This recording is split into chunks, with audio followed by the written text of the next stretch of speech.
There you go. So we are all ready to go. Now, there's been lots of interest in this masterclass, and I know that there's probably going to be some really cool things that come out of tonight that you may want to go back and rewatch in terms of your own personal development and education, but also perhaps for that to use for coaching purposes. And then, of course, I always like to make replays available for people who haven't been able to come along tonight. So we are recording. Welcome, everybody. Thank you so much for coming along. It is 6:30 on a Wednesday night, and I know that giving away your time is a really precious thing because time is one of the only things that we can't get back, right? So we need to make sure we invest it really wisely and use it really wisely. So first of all, I just want to say that it's really good to have you here. I'm absolutely stoked that you've seen something like this and it has sparked enough interest, and we have enough know, like, and trust that you've chosen to come along and watch this masterclass and take away some learnings. So whether you're a coach, whether you're an aspiring coach, whether you're a healer, or whether you're a person who just wants to do your own personal development, this is a really good space for you tonight. Because the plan here tonight is to help you understand relationships on a much deeper level. And if you're working with clients, how to help people transform their relationships and have real embodied and somatic changes, because it all happens in our body, not in our mind. And if you're just here for the personal development, which is just as important, it's going to teach you some things that you can implement into your own relationships so that you can have safer, secure, deeper love. Which generally when I'm working with people, that's what they're looking for, right? I don't think I've ever talked to anybody who said, "Nah, I don't want it." Bugger that. Who wants to have secure love? I love my relationship, it's falling apart, but I just want to stay there. Almost nobody says that. So here's what we're going to cover tonight. And I've got some notes here as well. So if you see me look down every now and again and just scroll through the screen, it's because if you get me talking about relationships and healing, I could probably talk for about 45 hours. And I don't think any of you have the appetite to listen to me for 45 hours. And I could probably talk nonstop. I've got a bottle of water. It's all I would need to get through the night. Hope everybody else has got some water too. But it's more so to keep me on track and to make sure that I deliver exactly what I plan to deliver tonight. Is that all cool? Awesome. So before we start, and look at how good that is. I've got my settings turned on, so if I do a double thumbs up, it does fireworks. Absolutely incredible. If I do this, it should send you some love hearts. Technology and the things that we can do these days on Zoom that you can't do in person. So before we start, who's here because they're looking for some of their own healing and personal development work? Yep. Awesome, awesome. Who's here because they are currently a coach and they're working with clients and they're interested in being able to take their clients a little bit deeper and create more transformation than they are today? Fantastic. And who's here because they've thought about coaching in the past and they're the person who everybody seems to go to help them through their relationships? They feel like they're really good at that. But what they would love to do is get a better understanding of some tools and some frameworks so that they can really help people to make some transformations and perhaps even turn that into a business. Who's in that space? Yep, we've got a Nat up in the corner who's dipping her toe in the water. Fantastic. Hope the water's nice and pleasant, 26 degrees. We don't want you to get cold. And also you, Jerry, fantastic, fantastic. So this is a great place for all of you. So the plan for tonight is we're going to go through 3 different sections of the training. It's going to go for about 90 minutes or so. I will try to keep it on track as best I can. If you feel like I'm getting off track, just throw something at me. Like get a rock, get a stapler, whatever you've got handy, feel free to peg it at me. I'm okay, it won't hit me, it won't hurt. But also if you break your laptop, that's on you, not on me. I just had someone else enter the waiting room. That is going to happen for the first couple of minutes. Perfect, perfect, perfect. All right. So the 3 things we're going to go through tonight, first of all, is why people get stuck in painful cycles in their relationship. So we're going to start with the awareness piece. And there's 3 things specifically that we're going to cover. And that is going to be the push, the pull, and the shutdown. Which if you're working with clients or if you're in a relationship, They are the three main things that you are going to experience as you go through relationships, and they're the three main things you're going to be helping your clients with. The second part of the training is going to be how to help yourself and your clients to feel safe again, to work through those patterns by connecting to their body and working through their nervous system. That's going to be the second part. The third part of the training, we're going to take it a layer deeper, if everybody's cool with that when we get there, and I'll just do another check-in. And that's going to be a very deep somatic healing exercise that is going to help you and your clients connect to themselves on a much deeper level and create true transformation and change in their relationships. Because I think there's one thing that everybody is pretty clear on, and if you're in the personal development space, you'll already know this. If you're not, it may be a surprise to you. But when we make real changes in our life, those changes always happen in our body. They may first happen in our mind, they become an idea, but it needs to change in our nervous system, particularly when it comes to our healing work, and particularly when it comes to changing some of the perhaps painful patterns that we've lived out in our relationships, in our friendships, in our workplaces, in our businesses, with the things that hold us back that we can't quite put our finger on, but we know there's something there that we just can't quite break through. All of those changes happen in our body. So we'll be going through all of that tonight. And then at the end, of course, if it's cool, part of tonight is to celebrate my new relationship reset certification. So I would love to talk to you about what that looks like. And if you feel called to do some deeper level with clients, then I would love to just walk you through what that might look like for you to have an opportunity to, again, take some of these skills and apply them to your own business. Would that also be cool? Fantastic. Very good. I'm just going to tilt this down a little bit. I don't often do this standing up. This is a bit new for me. But the clients who work with me will know that once I get riding on my board, I'm 6'4". I either need to do the splits and have my feet like out like this. Otherwise, they can see me from the shoulders down only. So I'm doing this standing up tonight. So let me just get that camera angle right. So one of the first things I would like to start with is just a little bit of a story on the push and the pull and the shutdown and what that looks like in real life. So I remember back in the very early days of my coaching career, I was working with a client who had had a really painful relationship breakup a long, long time ago. When I say a long time ago, I'm talking like 17, 18 years. And she had literally never had another stable and safe relationship ever since. Now, we were working through some professional things with her. We were helping her to overcome some of the barriers that she had in her life around the way she felt about herself or around the way she related to other people.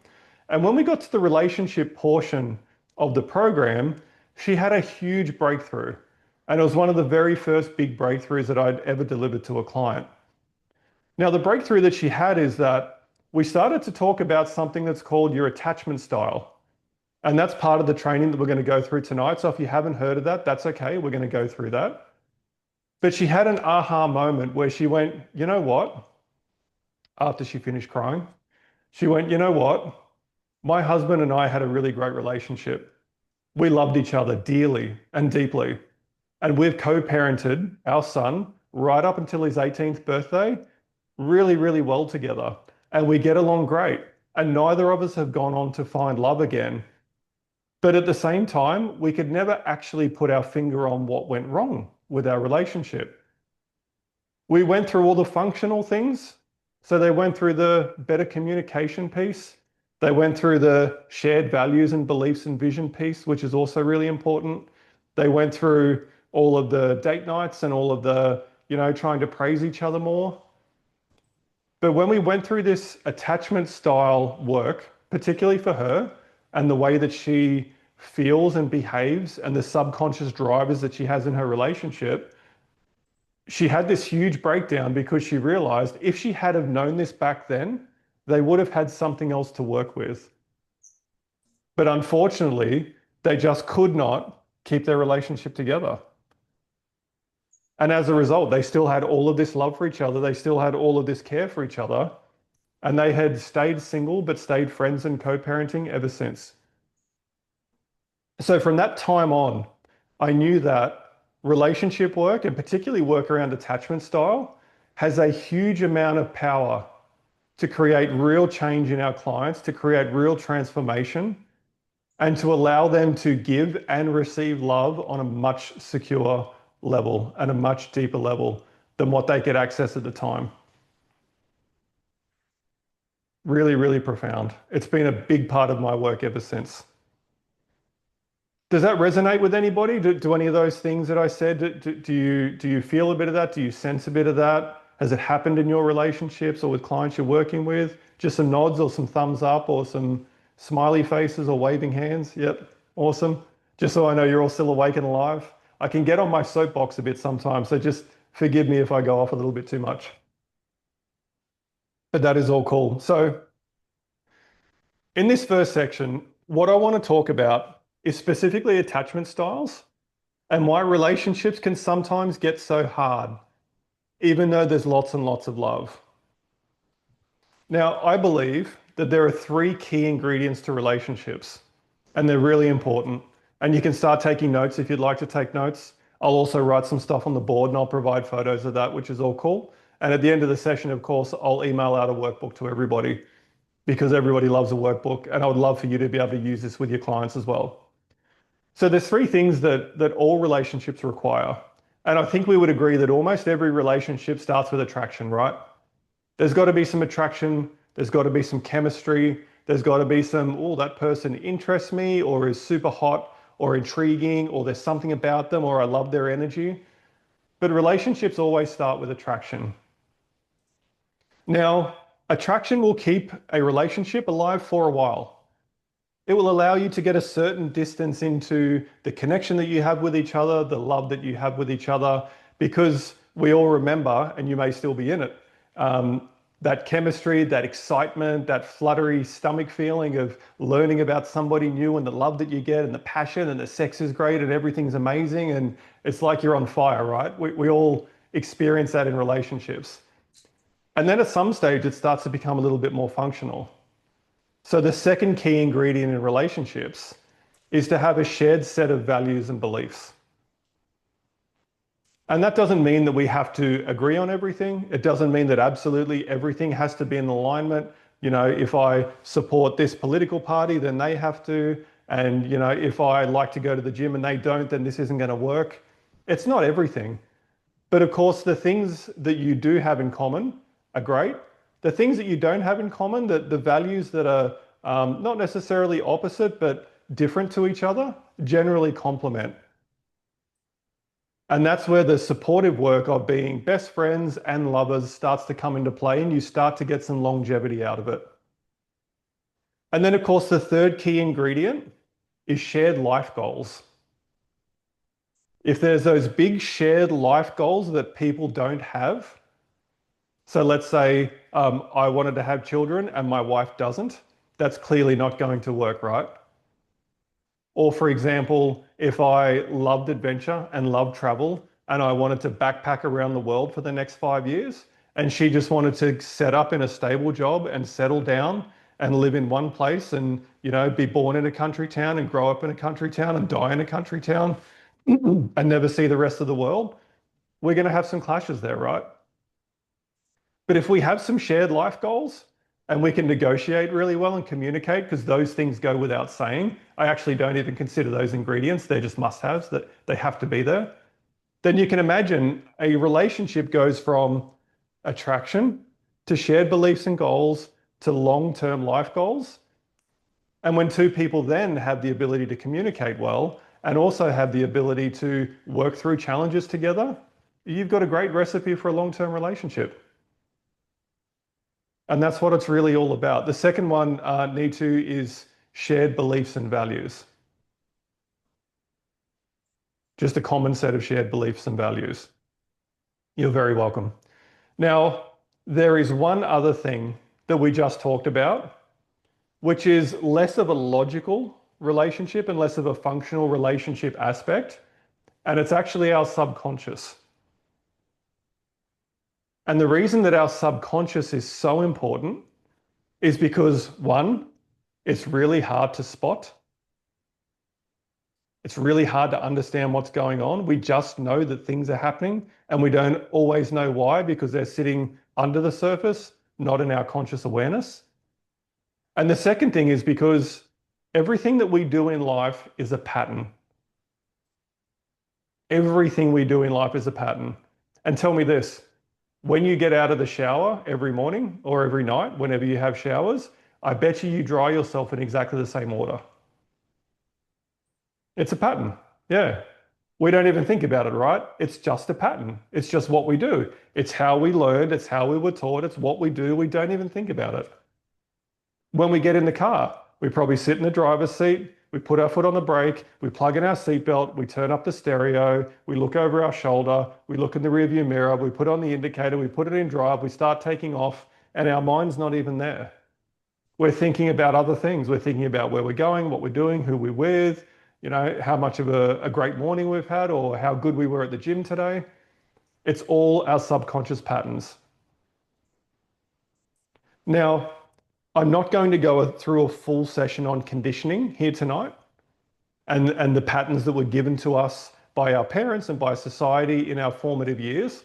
But what I do want to do is spend more time on one very, very important part of it, and that is to give you an overview of what attachment styles look like. Because attachment styles, the way we connect with other people, the way that we seek love, is very much a pattern. And it is one of the strongest patterns that we learn in our childhood. Is everyone cool if we dive a little bit into that? Yes. Fantastic. Has anybody heard of attachment styles before and attachment theory? Yep. Cool. That's really good. What I am going to do is I'm just going to press on this and bring up the chat function because I'm going to start writing some stuff down. And I also want to be able to see what you're saying. Fantastic. Of course, if you have any comments or any questions or anything else, feel free just to drop it in the chat or just sort of put your hand up and wave at me. And when I get a break in the conversation, I'll just jump in and answer your questions for you. All good? But feel free to be really talkative. Chuck lots of stuff in the chat. All right. Now, again, attachment styles are the way that we seek love, the behaviors that we have in our relationships with people, and the patterns that we run subconsciously. And again, when I say subconsciously, we generally don't know that they're happening until they're pointed out, or we know that they're happening and we don't know why. So let me just let me know if you can see this okay. I might even just move that board a touch closer. All right.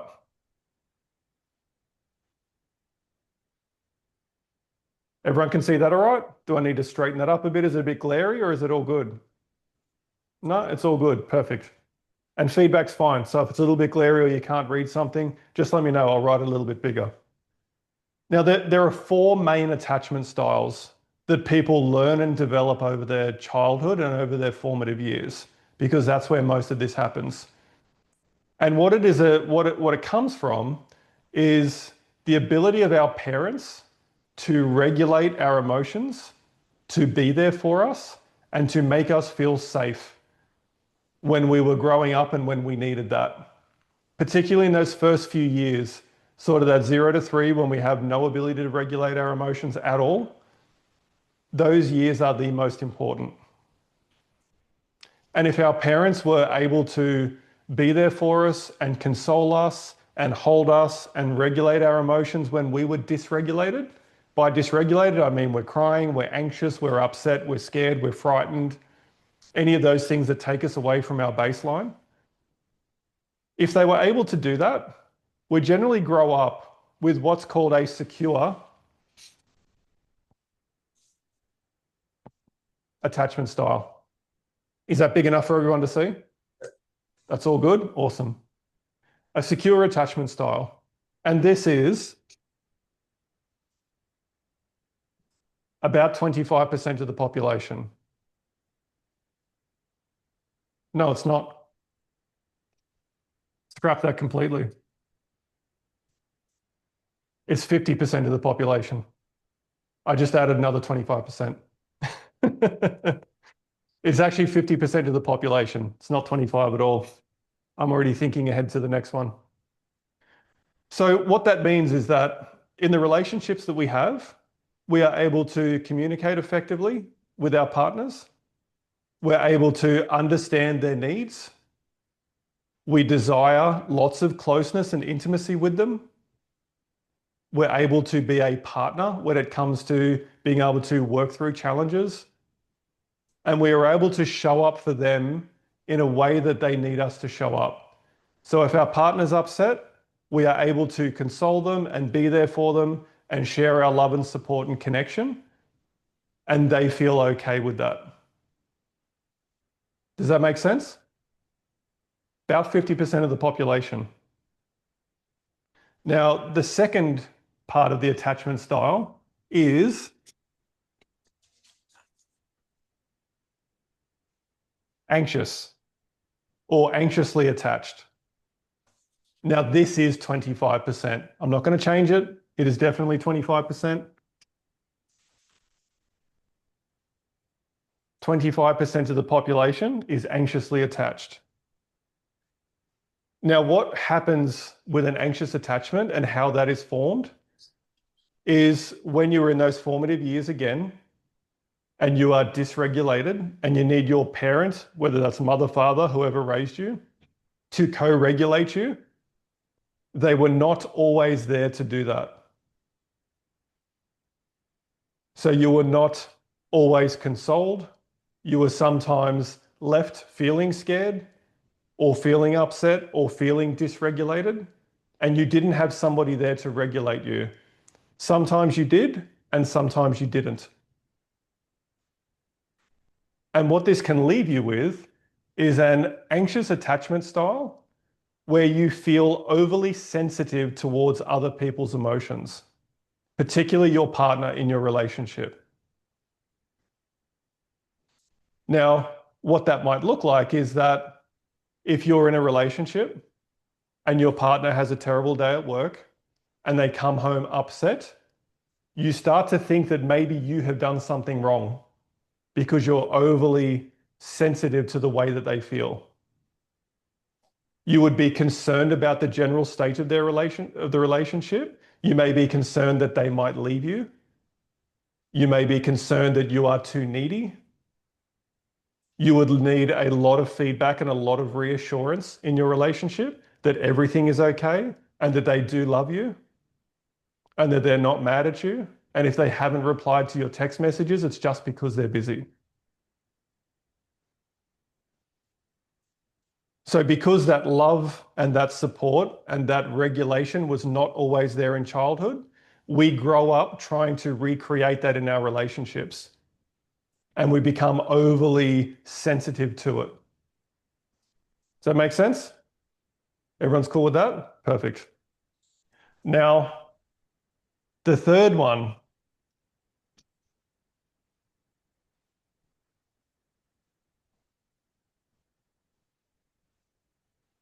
is avoidant, and that is around 20% of the population. Now, avoidant attachment styles are generally developed because we were left completely alone to deal with our feelings. So when we needed that regulation from our parents, they regularly were not there for us. They regularly did not console us and comfort us and regulate us in a way that we needed in our childhood, particularly in those younger formative years. Now, if you think about that, that child starts to learn that no matter how much they cry or what they do, they are not going to get what they need. So as you develop into younger adulthood and into adulthood, what generally happens is you become a little bit like, love feels painful to me, so I'm just going to distance myself from it a little bit. I want some affection and attention, but not too much. Because if they get too close and I feel like I need them too much, then they're going to smother me because I don't want that much closeness. You may see this I see this in more males, and I see this in more women in my coaching experience. It doesn't mean that that's the case broadly, but it's certainly the case in the coaching experience that I have had. Now, if we just pause for a moment and you think about the dating scene and you think about people going on Tinder and hooking up with tons of people, and you think about people going on one date and then ghosting people, and you think about people getting a little bit into a relationship and then just sort of disappearing or losing interest, you might be surprised that this only makes up 45% of the dating pool, or that 45% of the population, I should say.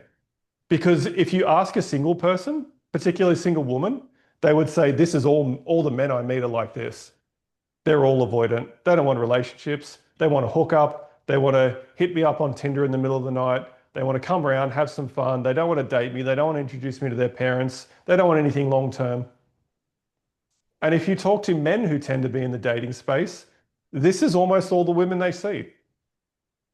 They're very clingy, they're needy, they want too much from me. You know, I want something a bit more casual, and they're very full on already, and this is a red flag for me.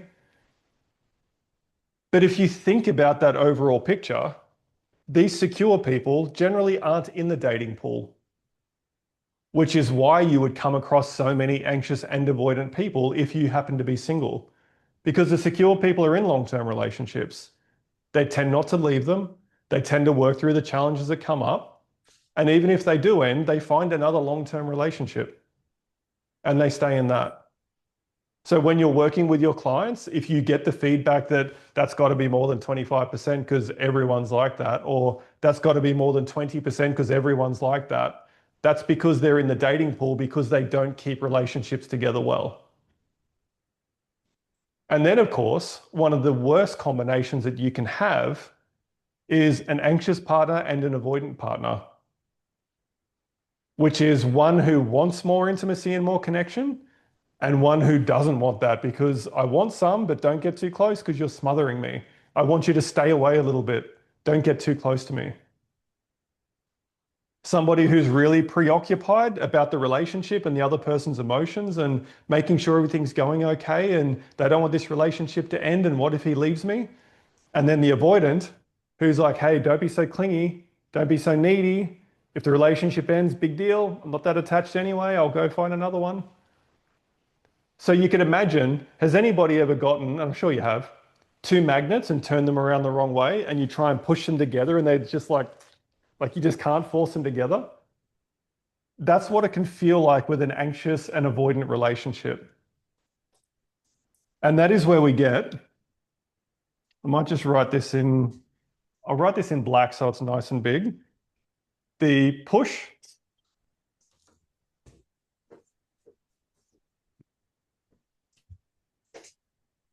and pull in relationships that I talked about at the start.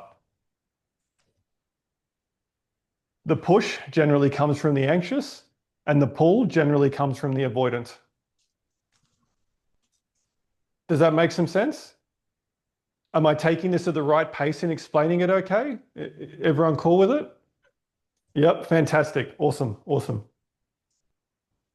Again, I get super excited about this stuff. So if you need me to slow down or go into something a bit deeper, please feel free to ask. Now, of course, you're saying there's one more box there and there's another 5%. So can you please write that in because my OCD is killing me and I need you to fill in that box. I can see it. I can taste it. There is another one that is called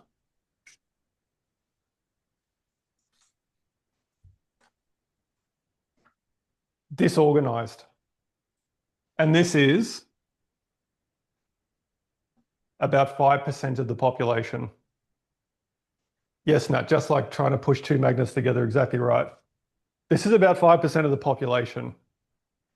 Now, without triggering anybody too much, because there will be some sensitive stuff that we talk about here tonight. So please just take in what you need to and push out what you don't want to take on. Disorganized attachment styles generally come from people with very troubled childhoods, i.e., extreme poverty, war, sexual abuse, physical abuse, neglect.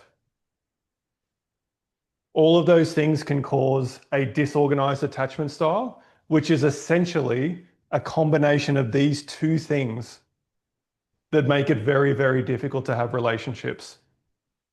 Very difficult because they want lots of love, but they're overly sensitive. But if someone gets too close, they can hurt me and I need to stay away.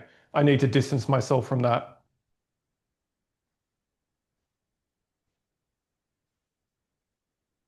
Does that make some sense? It's a very, very challenging space to be. Cool. It looks like it does for everybody. Awesome. Awesome. Now, if you're looking for healing your way through relationships, a relationship is a great place to heal with each other. It is a great place to bring each other together and to work through things together. What it generally needs is one secure partner. Because an anxious and a secure partner can go together really, really well. You have a person here who is wanting intimacy, wanting closeness, fairly emotionally regulated, comfortable with the relationship, able to talk about challenging issues, and doesn't take everything personally. And then you have a person who also wants lots of closeness, who also wants lots of intimacy, who can perhaps be a little bit anxious about the way the relationship's going and whether it's stable and whether it's steady and whether they'll leave and sensitive to emotions. But what that person really needs is they need to know that everything is okay. They need feedback. They need support. And they just need you to say, everything's good. I'm not angry at you. What's coming up for you? Are you feeling okay? Is there something else you need from me? They need somebody who can be there with them to regulate. Most definitely. So these two can go together very, very well. An avoidant and a secure can also go together reasonably well. Because again, the secure person creates enough safety and space for the avoidant to start to heal some of the wounds that they've had by consistently being loved and supported no matter what.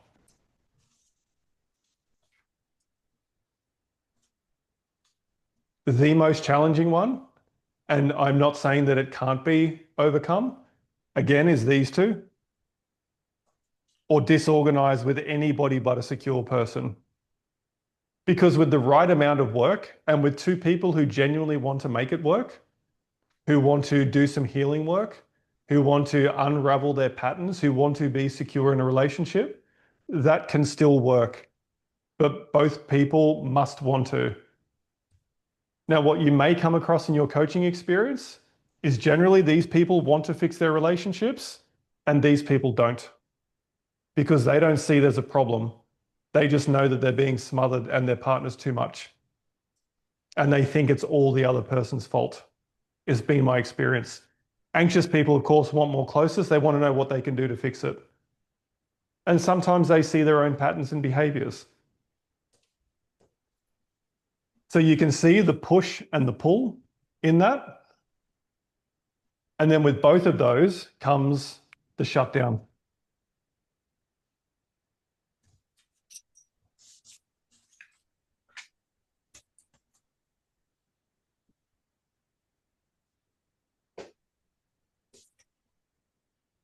When the person who is anxious has pushed hard enough, they will dysregulate, get emotional, blow up, and then shut down.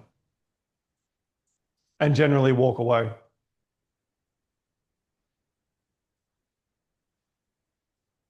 The person who is avoidant, who wants to pull away, will also eventually either just give in or just walk away or just nod their head but not take anything in, or also shut down.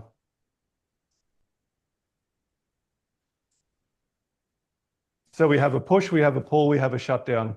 This is a critical aspect to be able to help your clients with when you're working with them. If you're currently not doing attachment style work and embodied attachment style work in your practice or in your coaching or in your career or in your relationship, it is the absolute key. Without this work, Everything just seems like it's going wrong or right or crazy or up and down all the time, and you won't be able to figure out why.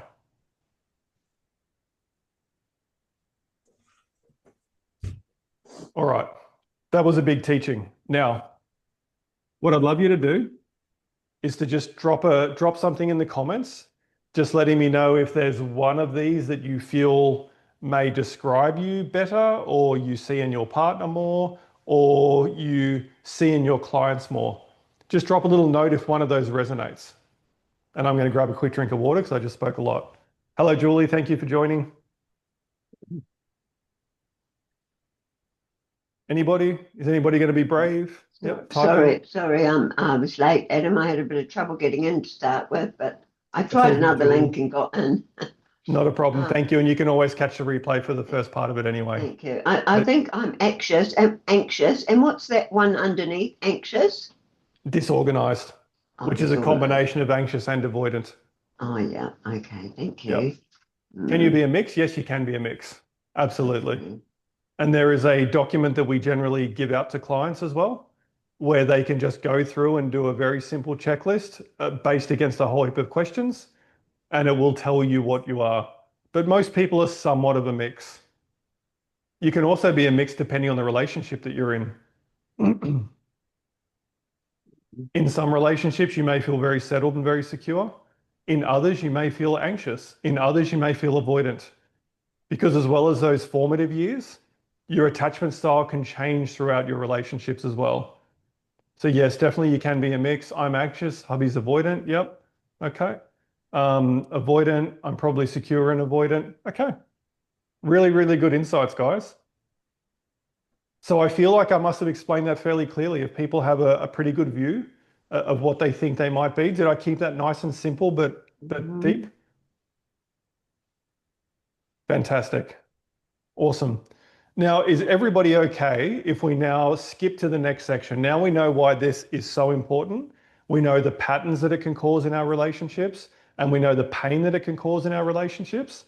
Is everyone cool if we skip to the next section? Yeah. What was the percentage for avoidant? 20%. 20. Oh, yeah. Yep. So, which is the biggest group? 20, 28. Oh, secure. Secure is 50. Oh, 50. I Gosh. tricked myself and everybody else by writing 25% first, then remembered and Yeah. crossed it out. Ah, Yes. okay. Thank you. There we go. Hmm, All right. And again, I'll take photos of this and I will send it out to you all as well. thank you. So never fear.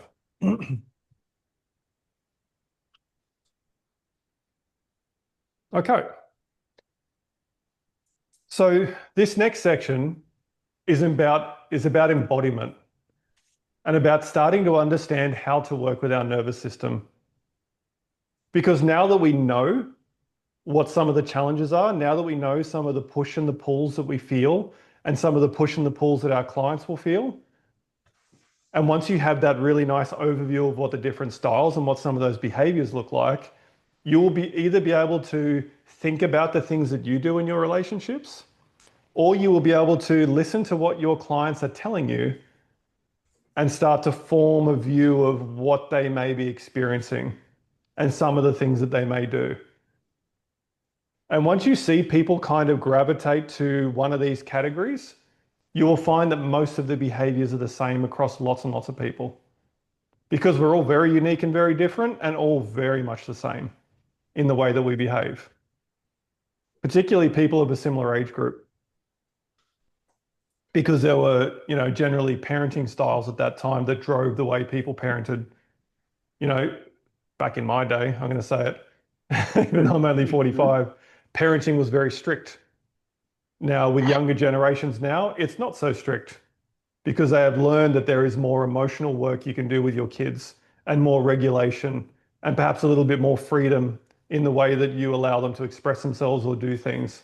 And whether people have strong views or opposing views on that doesn't matter. The reality is that generations change in the way that they parent kids.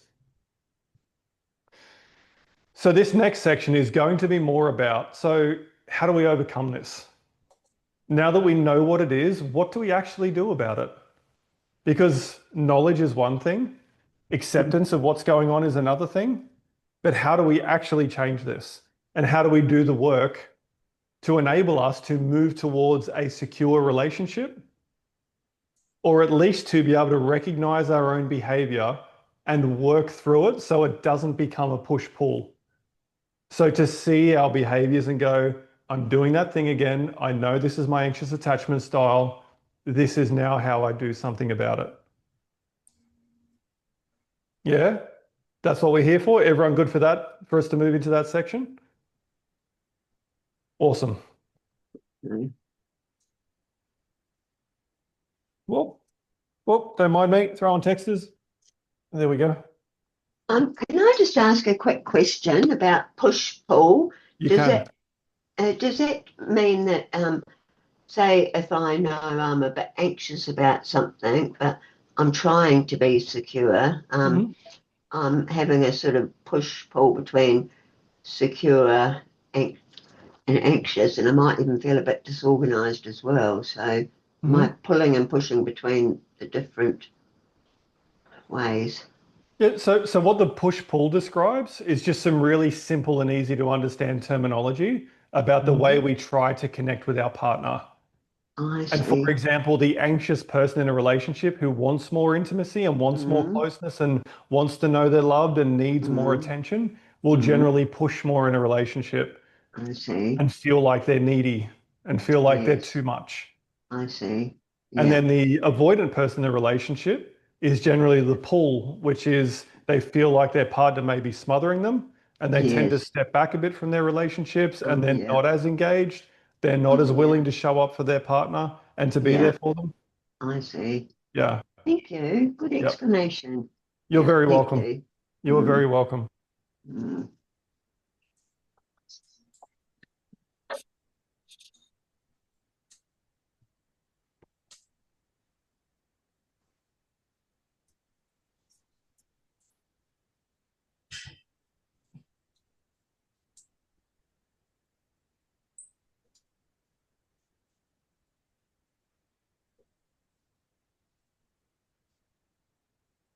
So at a very, very simple level, healing patterns, healing behaviors, healing pain, just having somebody else join, is a physical exercise that needs to happen in our body. Hello, Jenny. Thank you for joining. I'm not sure if you can hear me or not yet. Yes. We're a little ways into it, but you've jumped in at a great time and you'll be able to watch the replay to pick up what you've missed. So thank you. So I think it was Brene Brown who says it, who's one of my favorite authors, but she says that our thoughts are the language of the mind and I'll move out of the way while I'm explaining it, and our emotions are the language of our body. Now, connection and love is all about emotion. It's all about our feelings. And our emotions and our feelings all live in our body. And they specifically live in our nervous system. And think about it like this. Have you ever had a problem in your relationship and overthinking it has solved that problem? No. Yeah. I'm not surprised that you said no. Because it stays in our head. It ruminates, it builds, it spirals, it gets bigger than we wanted it to be. We start to think about all the things that might happen. But then what happens is it drives some anxiety into our body. And then we start to have a physical response to that. We start to feel anxious. We start to feel overwhelmed. We start to feel emotional. We might start to feel angry. We might start to feel hurt. And all of those things happen here in our body, in our nervous system. So when we do work with ourselves or with clients to heal these patterns, it must happen in our body. Mindset work is not enough. Positive thinking is not enough. Reframing what's going on is not enough. It can give you some temporary relief. It can give your clients some temporary relief, but it does not solve the problem because that has to happen in your body. has to happen in your nervous system. Now, another thing that I want you to consider is there is a very common saying, which is time heals all wounds. Has anybody heard that? Yep. Mm-hmm. Yep. So when it comes to emotional wounds, things like abandonment as a child, or things like needing to compete or perform for love as a child, or being ignored as a child, or being told that you're not a good singer, so you should never bother trying, or being told that you're too much and that kids should be seen and not heard. The pain that we experience as a child when that happens does not go away with time. We talked about at the start how it builds our patterns, but it also triggers us in our adulthood. For example, you can be having a disagreement with your partner, and perhaps you had a mother or a father who was really overbearing and got very aggressive, maybe even hit you or yelled at you or screamed at you, and you were afraid of them. You can be having a conversation with your partner, and if they mimic that behavior by raising their voice, by getting angry, it makes you feel something in your body like this is happening right now. You can feel like you are suddenly 5 years old again. And this person in front of you is just like your mum or just like your dad that you needed love from and didn't get, or that you felt hurt by, or who ignored you when you needed something. It's a physical response in our body. So time does not heal all wounds, but what does is working with our nervous system to grieve those things. Because once we have grieved those things enough, and once we have reconnected to ourselves and reconnected to the parts of us that felt hurt, we can start to heal those patterns and make them go away. At least bring them down to a manageable level, if not, heal them completely and remove some of those patterns from our life. So we can't think our way to emotional safety. We have to feel our way to emotional safety. Does that make sense? Mm-hmm. Fantastic. Fantastic.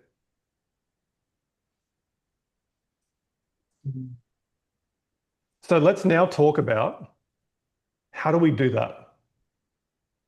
If I'm working with a client and they're stuck in their mind and they're talking about these things, but they're not experiencing it, or if this is me and I'm stuck in my head and I'm thinking about these things, but I just can't shift it, and this pattern happens over and over and over again,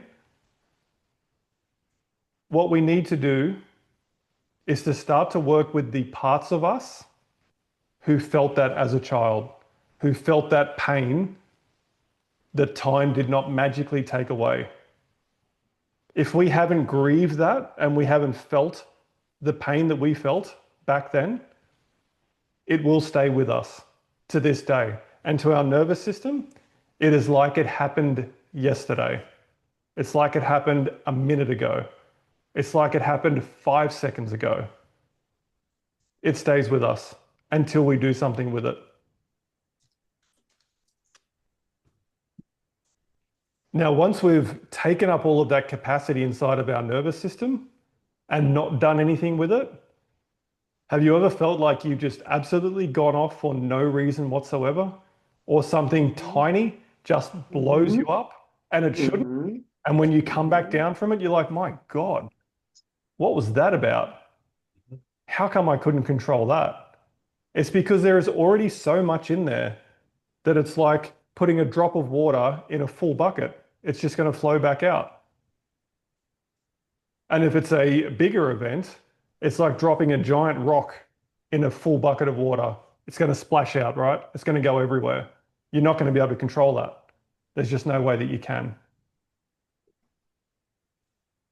So before we go deeper into the parts work, I just want to do a little exercise with you. And this is going to take like 1 to 2 minutes. It's going to be super quick. But what I want to show you is connecting to your body through your breath, which before we do the deeper exercise, this will just be a nice little, I can feel something here. Mhm, It's going to take about 1 or 2 minutes. mhm. If you wouldn't mind just putting yourselves on mute just to make sure, so it doesn't interrupt anybody else's experience, that would be great because I would love for everybody just to be able to hear me. Very good. So what I want you to do is start by closing your eyes.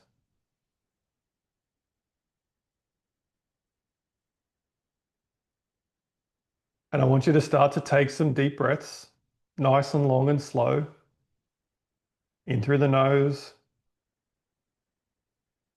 out through the mouth.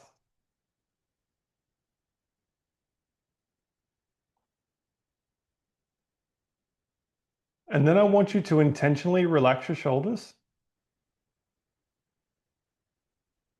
and unclench your jaw and relax your stomach.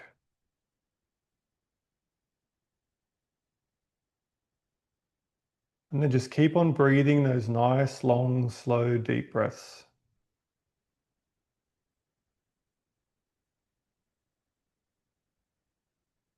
And now I want you to notice the feeling of the floor underneath your feet.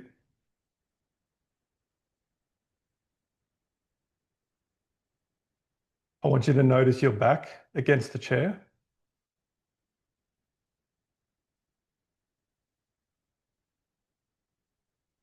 And then I want you to turn your mind inwards and just start to notice any sensations in your body, no matter what they are.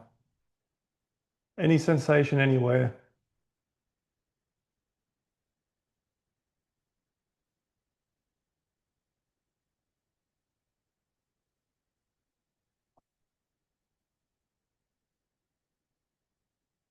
And then I want you to direct your breath to where that sensation is.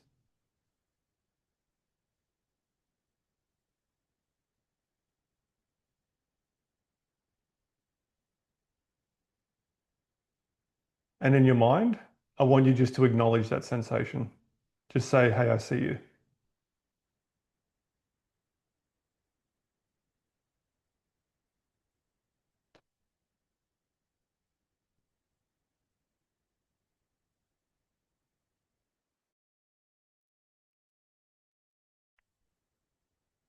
All right. And then when you're ready, just take another 1 or 2 big deep breaths.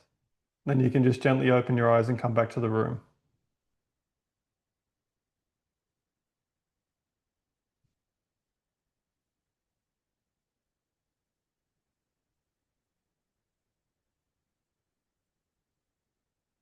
How did that feel for people?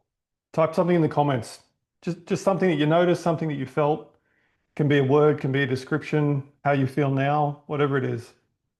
Open to share.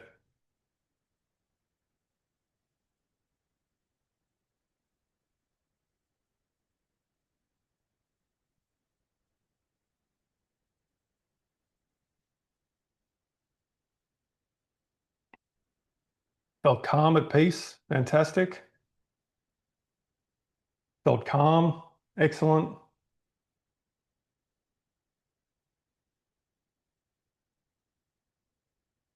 Relaxed. Awesome, Jenny.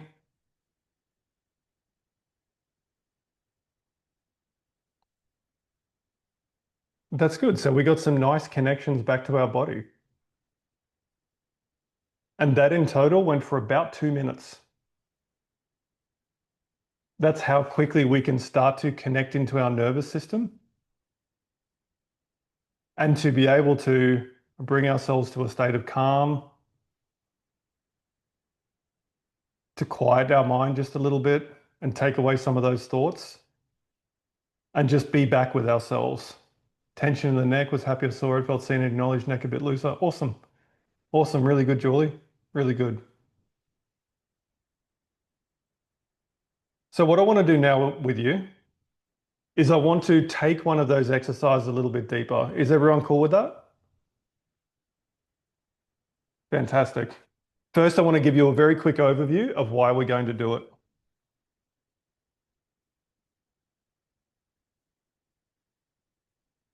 So when we talk about patterns, behaviors, conditioning that we picked up through our childhood, it's important to understand that we are made up not of one singular being in our mind, but multiple parts.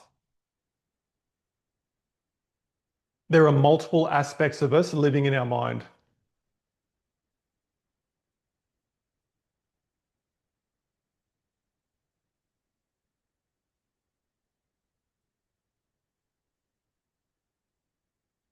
Now, in the psychology world, that is called a fragmented psychology.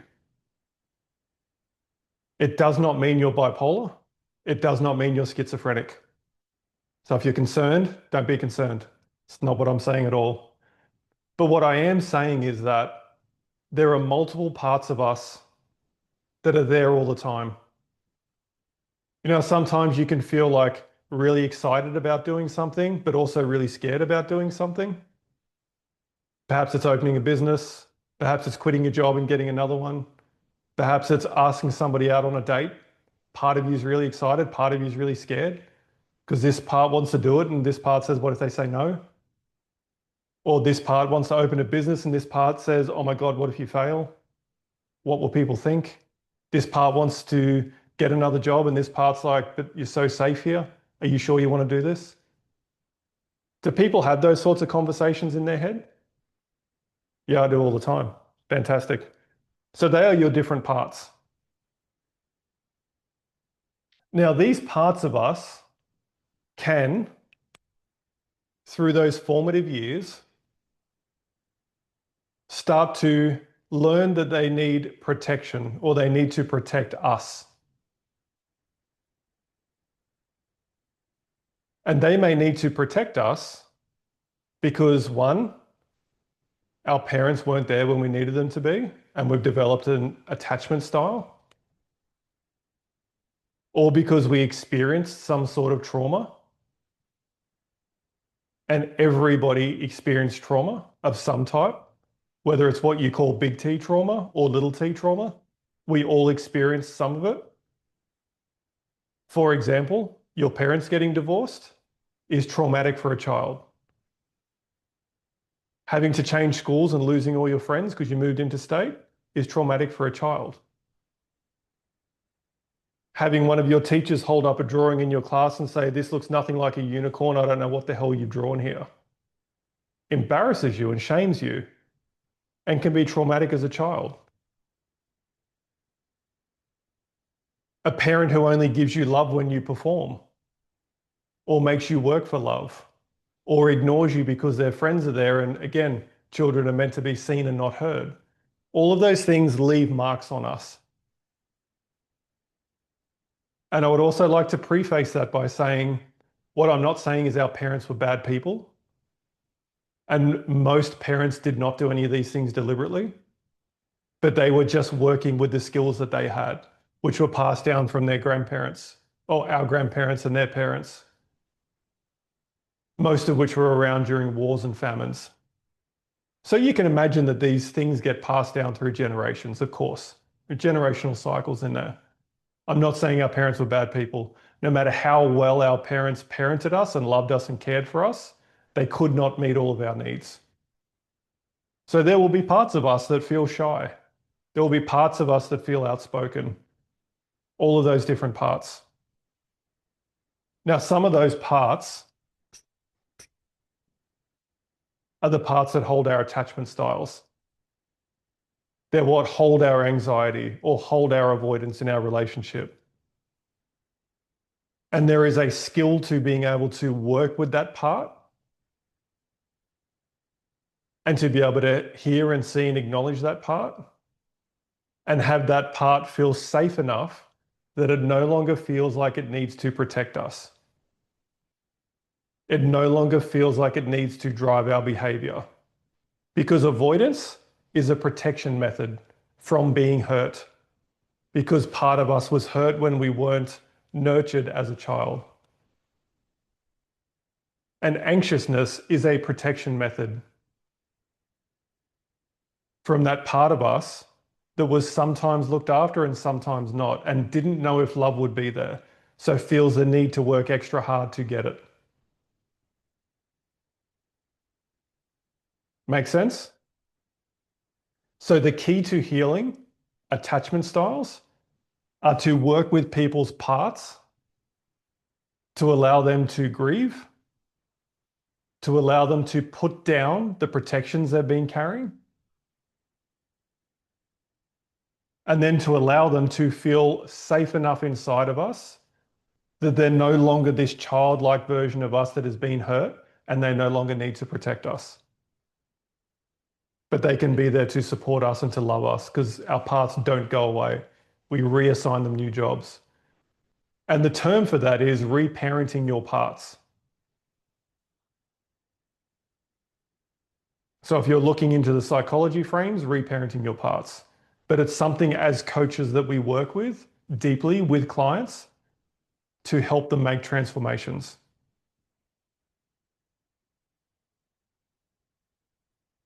Does all of that make sense? Fantastic. Fantastic. Is everybody up for doing an exercise that is going to go a little bit deeper? Awesome. Now, if I were to do a full part session with a client, it would generally take around 30 minutes or so. But what I want to do tonight is to just show you the entry point for what parts work looks like. Everyone good with that? Cool. Now, if you are feeling at the moment a little bit emotional, or you've had something come up and you're like, oh my God, what happens when I go in there? Or maybe you're feeling a little bit anxious about it and you feel like you might get upset or might cry, that's perfectly okay. This is an okay space for you to do that. If you feel like this might overwhelm you and be too much and you don't have enough support outside of this room when you finish this session to deal with that, then you're welcome just to mute me and not listen to this if you prefer not to participate in the exercise. I don't know you all, so I don't know where you're at and what some of your challenges have been. So if you feel like it might be too much, you're welcome just to switch off just for this exercise. So I'll just give you a second to do that if you'd like to. Bring it on. Bring it on. Love it. Love it. Okay. Can anyone hear that fly flying around through my microphone? No. Oh, thank God. It's not that sensitive. Thank God. Okay. It's got a fluffy thing on it. Okay. So what I want you to do is to close your eyes again.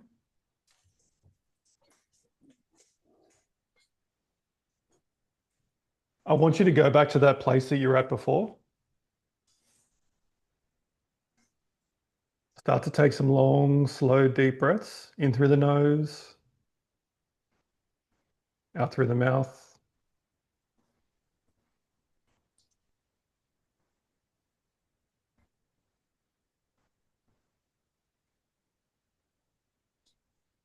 And then intentionally start to relax your shoulders.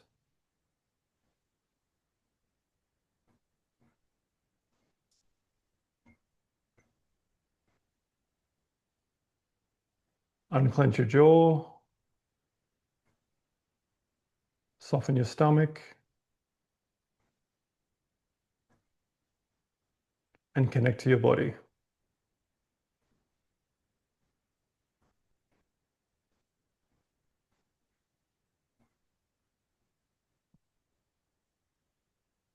And what I really want you to know is that there's nothing scary inside of you. There's nothing dangerous inside of you.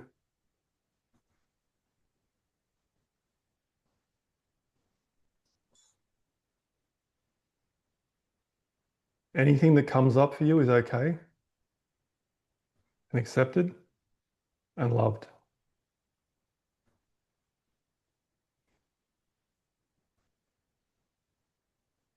But this guided exercise is designed to take you a little bit closer to you and to the parts of you that may feel like they need to protect you.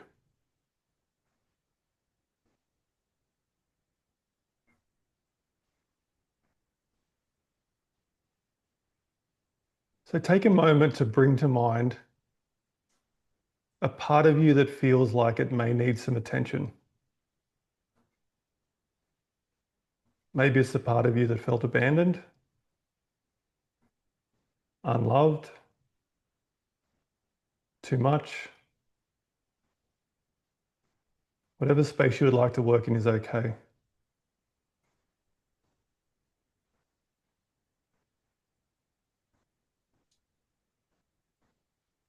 And I want you to look inwards and I want you to try to locate that part in your body. You'll know it's there because you'll feel it.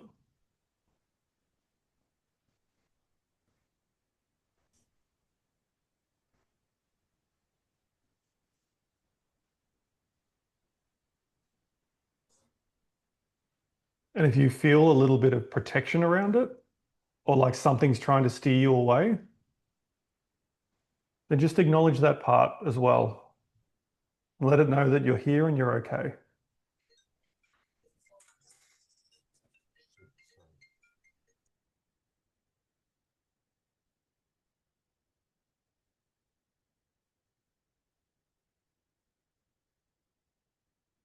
And then what I want you to do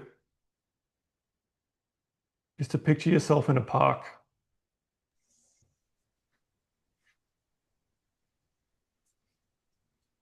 Picture yourself walking over to a park bench. The sun's out. Trees look beautiful. You can smell the grass.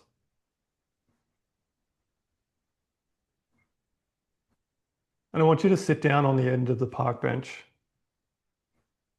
and just relax.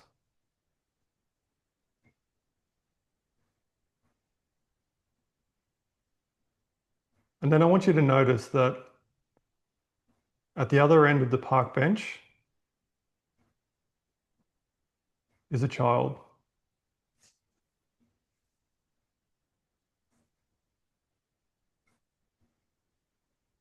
And as you look at that child, you start to realize that that's you.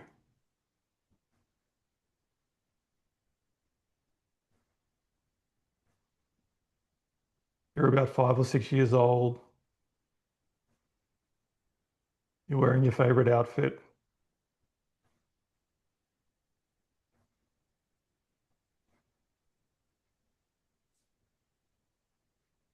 You can see how innocent you were.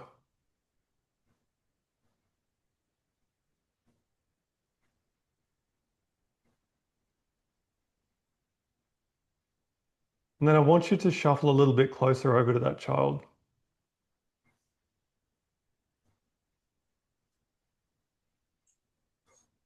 And they're going to turn towards you.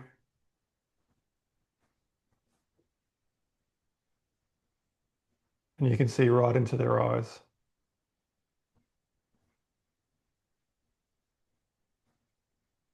You can feel some of the pain that they experienced, that they should never have had to experience.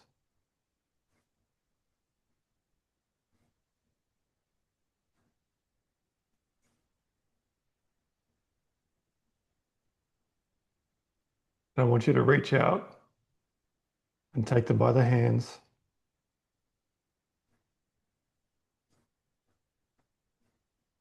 and come right down to their level so they're face to face.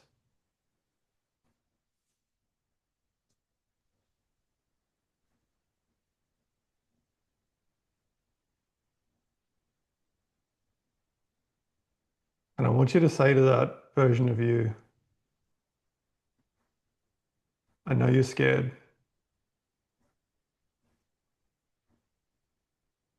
And it's okay.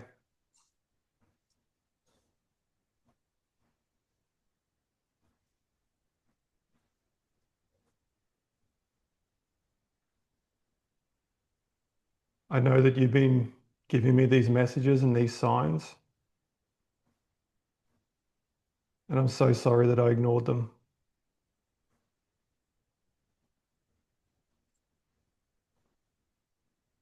I didn't know it was you reaching out for love.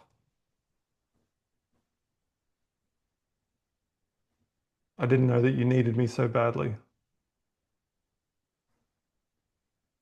And I didn't know you were so hurt.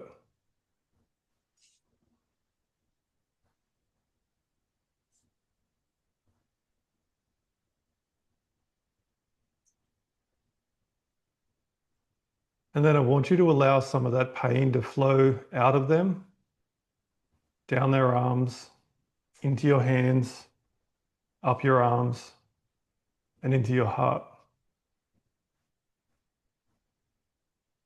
I want you to take some of that pain away from them. I want you to take some of that fear away from them.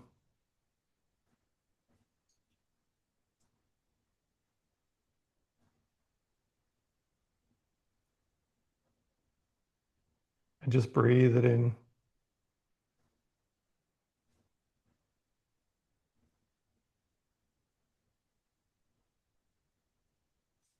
Because that part of you, it needs love. And it didn't always get it. But you're an adult now. And you can give that part of you the love that it didn't get.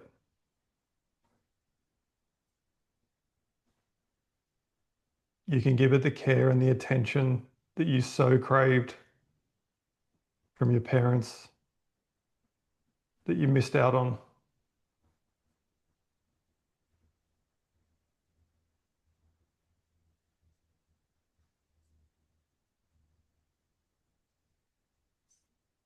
And then I want you to tell that version of you that you're never going to leave it alone again. They'll never feel abandoned. They'll never feel ignored. They'll never feel pushed down.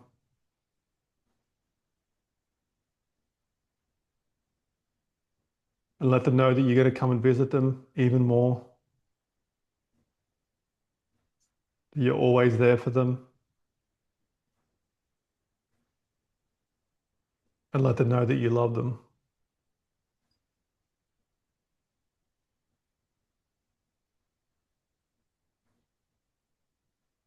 And then give them a big hug. The kind of hug you always wanted.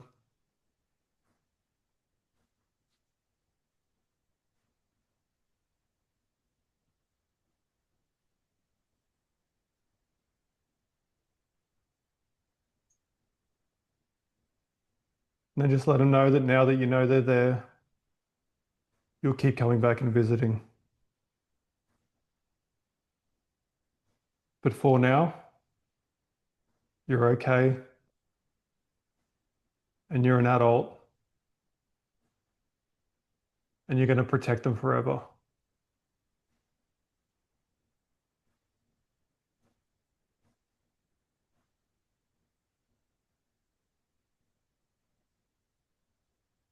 And then I want you just to take a couple of big deep breaths again. Start to bring your focus back to the surroundings.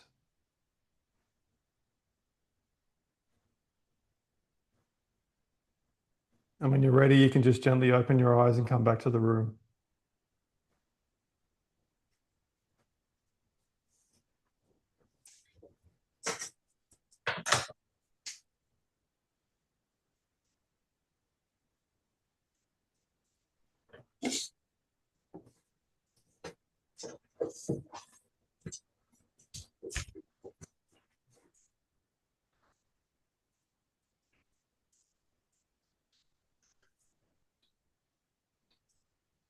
How was that experience for people?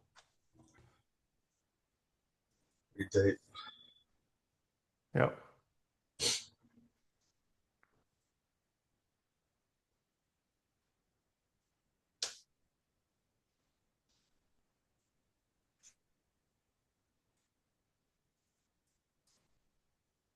So if you'd love to chuck something in the chat, if you're not on camera or you don't want to give feedback, I'd love to see something in the chat.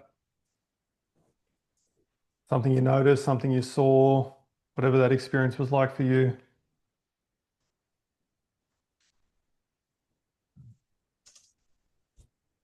Very deep. Awesome.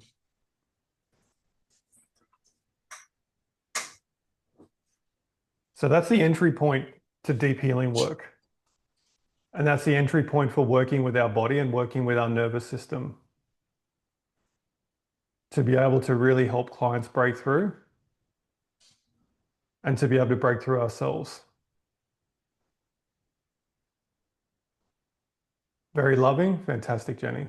That's beautiful.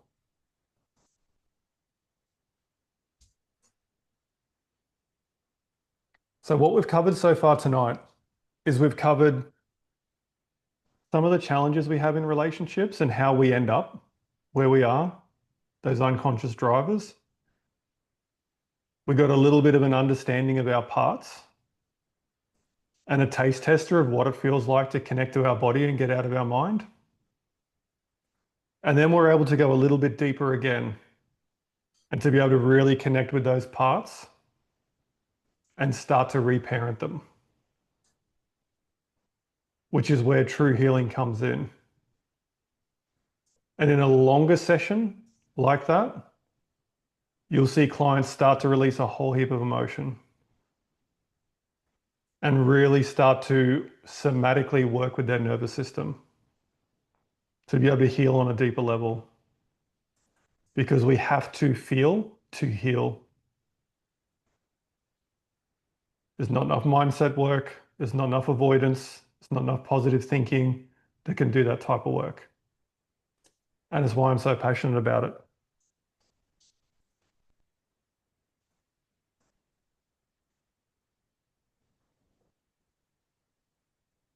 So what I would love to do, I would love to talk to you about how you can continue a journey like this if you're feeling called to do this type of work, either with yourself, with your family and friends, in your own coaching practice, or starting and growing your own coaching business. Would that be cool? Is that okay with everyone? Awesome. Awesome. So let me share my screen.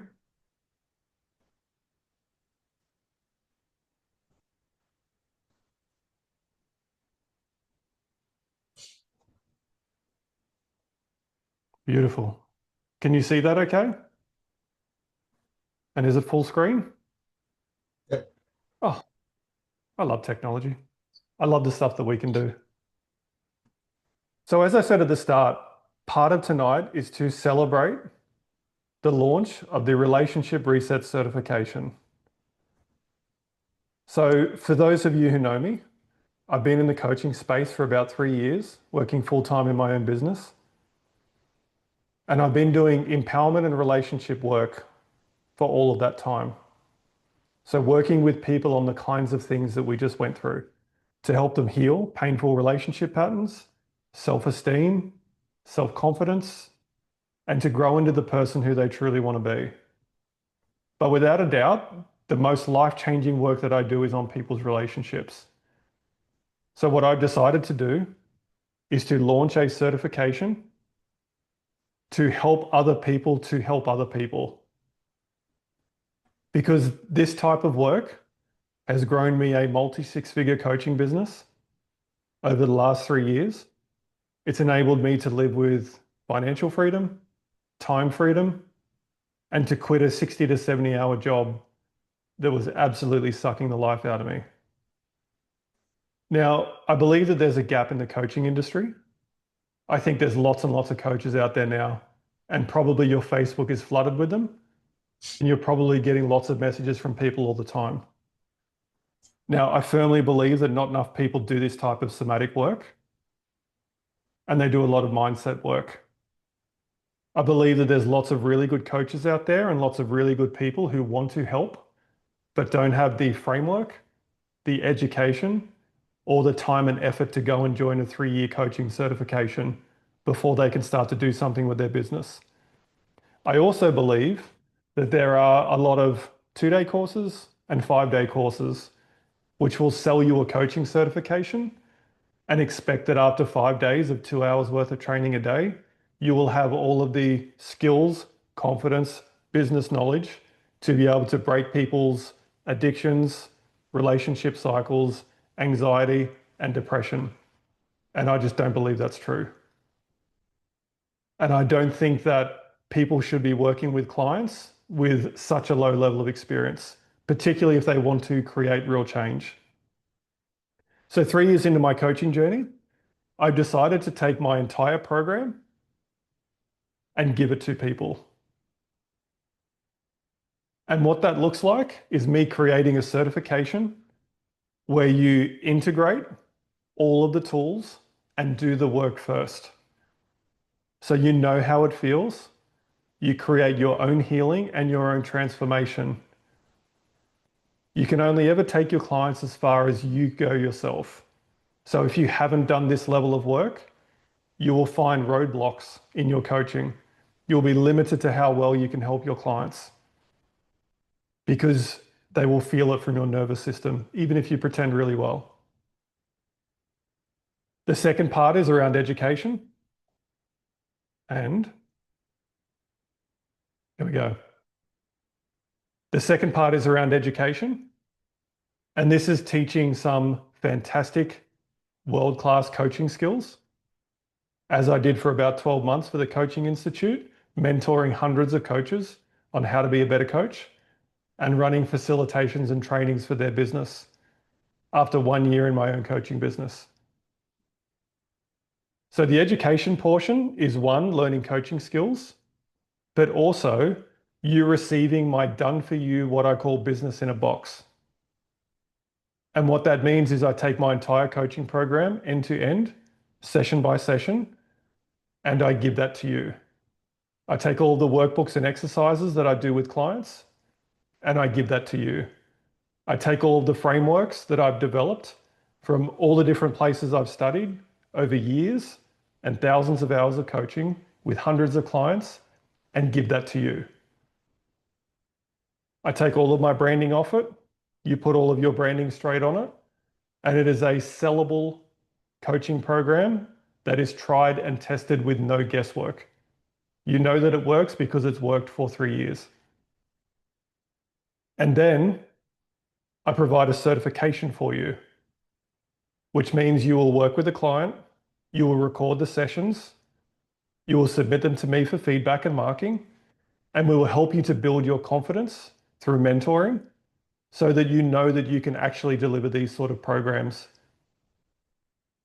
The right coaching skills, the right education, the right integration. So you may ask, what does this look like? There are multiple layers to a program like this. And first of all, it goes for 6 months because I don't believe you can certify a coach in 5 days. Unless it's a top-up education for somebody who's already done a significant amount of work, who just wants to add on a module, for example. This type of work you can't learn in 5 days.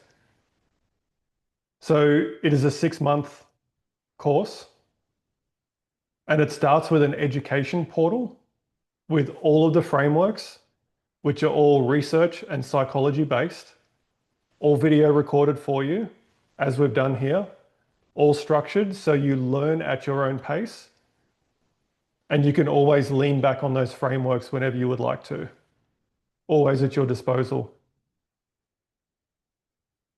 Would that be helpful? That would be helpful? Excellent. I was hoping you'd say yes.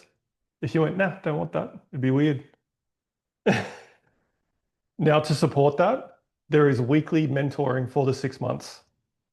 So this is mentoring, coaching, feedback, and support to make sure that you have the confidence and have the technical skills that you need to become a world-class coach. Not a surface level coach who gets the odd client here and there and they never come back and never refer because it wears off, but a client that can create, a coach that can create real transformation with their clients.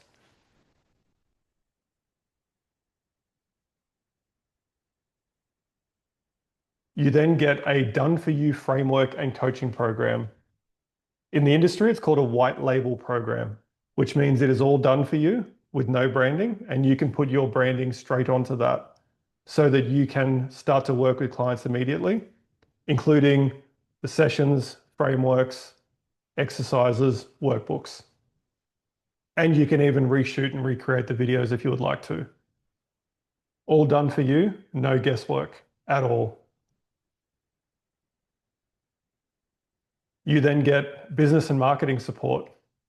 So this teaches you how to build your brand, how to market yourself and your services, how to position your pricing and your program in the market, and how to get clients and work with clients and sign them up and deliver the transformation.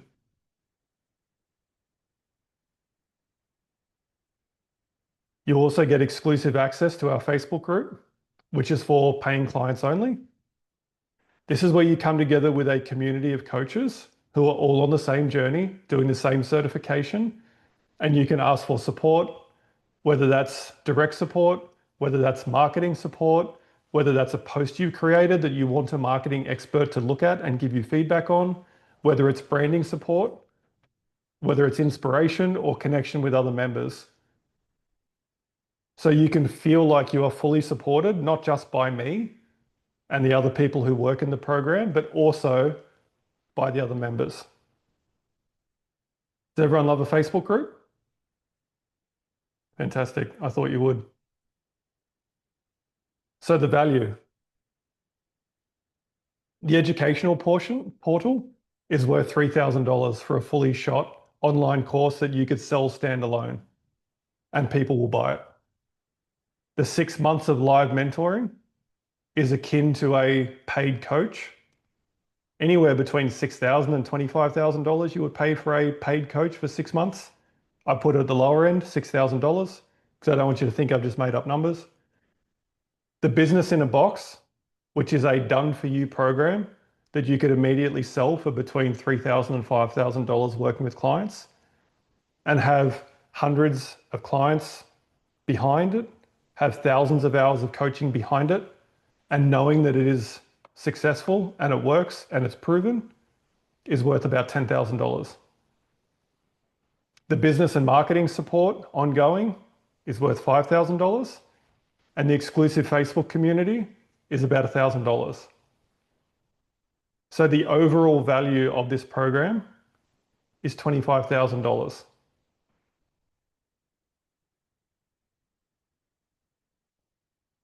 For context, I made that in about the first 3 months of my coaching journey.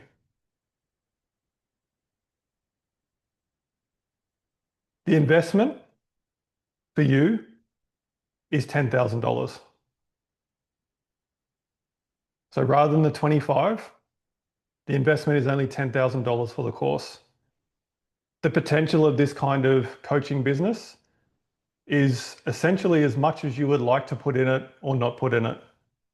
I would recommend you sell it for between $3,000 and $5,000 when you first start and you're certified and you have the coaching and technical skills, and it will create transformation for your clients beyond anything they've experienced with anybody else before. This could be a 6-figure business in its first year, as it was for me. It can be bigger and be a 7-figure business if you would like to do that.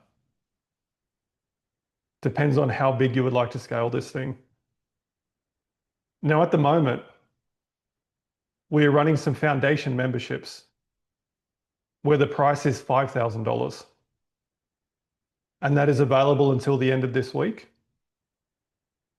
So what I will do is I will drop my calendar link into the chat. And if people are interested, they can jump in and click on that and book a session with me. We can run a strategy call, see what you would like to do in terms of building your business, make sure it's the right fit, and then onboard you if you decide to go ahead. So this is only available for the next 2 days. So until the end of Friday, Sydney time. So again, foundation membership, $5,000, online portal, the marketing setup, Facebook group, live coaching for 6 months, and a done for you business in a box. This will be different to anything else you will see out in the coaching space. Absolutely anything. Because the coaching industry, again, needs a shake-up. We need to improve the quality of coaches in the market. so people get access to this quality of coaching that creates real change. So what I'm going to do is I'm just going to drop my link in the chat. If you'll give me one moment, because I closed down the screen when I shouldn't have closed down the screen, of course. And if you have any questions, feel free to drop it in the chat for me, or you can come off mute and ask me questions if you'd prefer to do that. And I'm just going to paste this link here. And if you happen to be watching this from home because you're watching a replay, you will get an email that also has this link in it. So never fear, if you jumped off before the end of the session, you will still get it.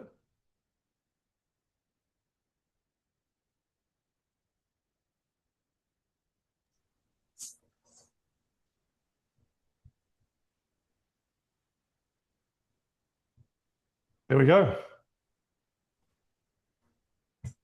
Feel free to copy that link if you would like to. You can click on it, it'll open up a window. You can leave it open on your screen. But does anybody have any questions either about the content that we've gone through tonight or the certification in particular? Nope. Good. Has everyone loved it? Has it been valuable? Have you gotten something out of tonight? Fantastic. Awesome. Well, thank you for coming, everybody. I really appreciate again you spending your time here.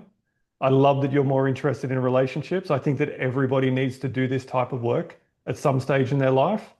And I think we would save a hell of a lot of people from breakups and divorces that currently experience pain in their relationships, disconnection, and ultimately end relationships. I think we need more people doing this work.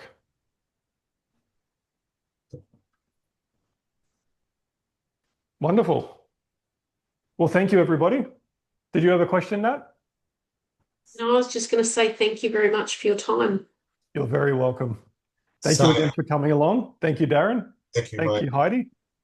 We've only gone 7 minutes over. Can you believe that? You've done well.